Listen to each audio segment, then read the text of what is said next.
ఈ వీడియోలో నేను గొప్ప వీరుడు, గంగాపుత్రుడు అయిన భీష్మ పితామహుడి చిత్రాన్ని నీళ్లపై వేసి చూపిస్తున్నాను. హాయ్ అందరికీ!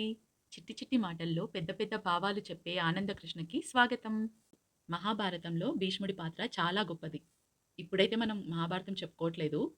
కానీ భీష్ముడి జీవితం ద్వారా మనం నేర్చుకోవాల్సిన పాఠాలను ఇక్కడ మనం మాట్లాడుకుందాం.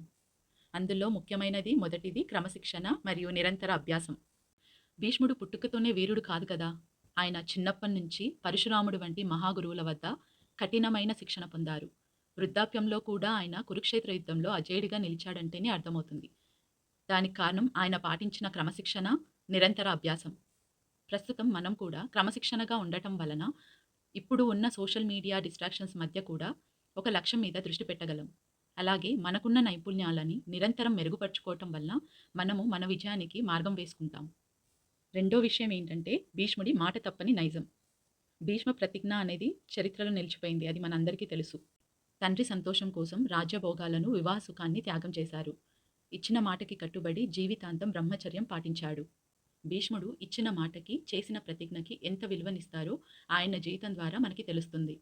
ఈ రోజుల్లో చిన్న చిన్న విషయాలకే అబద్ధాలు చెప్పటం, మాటలు మార్చటం చూస్తున్నాం. కానీ ఇది ఎంత మాత్రమూ మంచిది కాదు. లాంగ్ రన్‌లో నిజాయితీ ఉన్న వ్యక్తికే గౌరవం ఎప్పుడు దక్కుతుంది. నమ్మకాన్ని కాపాడుకోవడం అనేది ఇప్పుడున్న పెద్ద ఆస్తి. ఒక్కసారి మాట ఇస్తే ఎలా కట్టుబడి ఉండాలో భీష్మ ప్రతిజ్ఞ ద్వారా మనకు తెలుస్తుంది. మూడో పాఠం ఏంటంటే భావోద్వేగ నియంత్రణ, అంటే ఎమోషనల్ ఇంటెలిజెన్స్. ఈ రోజుల్లో మనం నేర్చుకోవాల్సిన ముఖ్యమైన పాఠం. చిన్నప్పటి నుంచి తల్లి దగ్గర పెరిగి ఒక వయసు వచ్చాక తండ్రి దగ్గరికి వెళ్ళాడు. తన తండ్రి కోసం వివాహాన్ని, రాజ్యాన్ని త్యాగం చేశాడు. ఒక వయసు వచ్చాక తన ప్రియమైన మనవళ్ళు పాండవులు, కౌరవులు కొట్టుకుంటుంటే చూశాడు. ఇవన్నీ భరించాడు. అయినా ఆయన ఎప్పుడూ తన హుందాతనాన్ని కానీ, గంభీరత్వాన్ని కానీ కోల్పోలేదు. మనం చిన్న చిన్న విషయాలకే ఒత్తిడి గురయ్యి నిరాశకు లోనవుతున్నాం. అలా కాకుండా ఒత్తిడి పెరిగినప్పుడు నిరాశకు లోనవ్వకుండా ఎమోషన్స్ని ఎలా కంట్రోల్ చేసుకోవాలో, స్థితప్రజ్ఞతతో ఎలా ఉండాలో భీష్ముడిని చూసి మనం నేర్చుకోవచ్చు. నాలుగవ పాఠం ఆయనకున్న త్యాగగుణం, సెల్ఫ్లెస్నెస్. తన స్వార్థం కోసం కాకుండా హస్తినాపుర క్షేమం కోసం ఆయన తన జీవితాంతం సేవ చేశారు.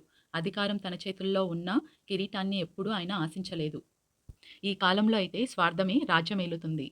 స్వార్థంగా ఉండటం తప్పేమీ కాదు. కానీ కేవలం నాకేం వస్తుంది అని మాత్రమే ఆలోచించకుండా సమాజానికి లేదా కుటుంబానికి మనం ఇచ్చే కాంట్రిబ్యూషన్ ఏంటో ఒకసారి ఆలోచించుకోవాలి. ఇప్పుడు మనం భీష్ముడి జీవితం ద్వారా అన్ని పాఠాలే కాదు, గుణపాఠం కూడా నేర్చుకోవచ్చు. అదేంటంటే విచక్షణా జ్ఞానం. భీష్ముడు తన ప్రతిజ్ఞకి కట్టుబడి అధర్మం వైపు ఉన్న కౌరవులకు మద్దతు ఇవ్వాల్సి వచ్చింది. ద్రౌపది వస్త్రాపహరణం వంటి ఘోరమైన సమయంలో ఆయన మౌనం వహించడం ఒక చారిత్రక తప్పిదంగా మిగిలిపోయింది. ఇందులో మనం నేర్చుకోవాల్సింది ఏదో నియమానికి లేదా నమ్మకానికి గుడ్డిగా కట్టుబడి ఉండకూడదు. పరిస్థితిని బట్టి ఏది కరెక్ట్, ఏది రాంగ్, ఏది ధర్మం, ఏది అధర్మం అని ఆలోచించి నిర్ణయం తీసుకోవాలి. మౌనం ఎప్పుడూ సమాధానంగా ఉండదు. అన్యాయం జరుగుతున్నప్పుడు గొంతెత్తి మాట్లాడగలగాలి. భీష్ముడి బలాన్ని తీసుకుందాం కానీ భీష్ముడి పొరపాటును కాదు. శక్తి ఉన్నప్పుడు అది ధర్మం వైపు ఉంటేనే లోకానికి మేలు జరుగుతుంది. ఇప్పటి వరకు భీష్ముడి జీవితం ద్వారా నేర్చుకున్న పాఠాలు, అలాగే నేను వేసిన భీష్మ పితామహుడి చిత్రం నచ్చితే లైక్ చేయండి, షేర్ చేయండి, కమెంట్ చేయండి. అలాగే ఇలాంటి మరిన్ని వీడియోల కోసం ఆనందకృష్ణ ఛానల్ను సబ్స్క్రైబ్ చేసుకోండి. బాయ్.